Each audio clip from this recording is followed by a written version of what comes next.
jërë ngeen jëf mbokki internet yi ba tey dalate leen ak jàmm kooke di mandataire bu Ousmane Sonko nekk Ayib Daffy nag si tey jii rek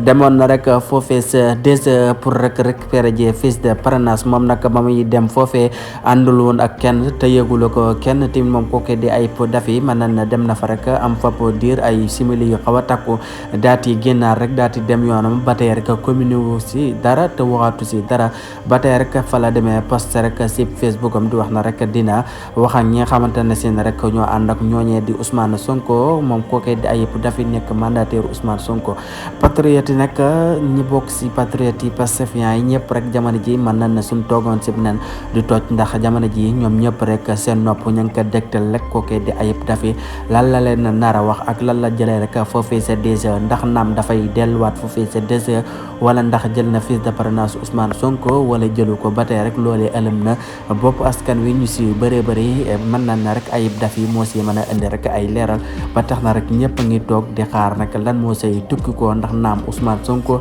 day jot fiche de parrainage yi wala du ko jot ginnaaw rek ba fa Ayib Daffy demee tey jii nag foofee si DG askan wi ñëpp di toog di ko xaar.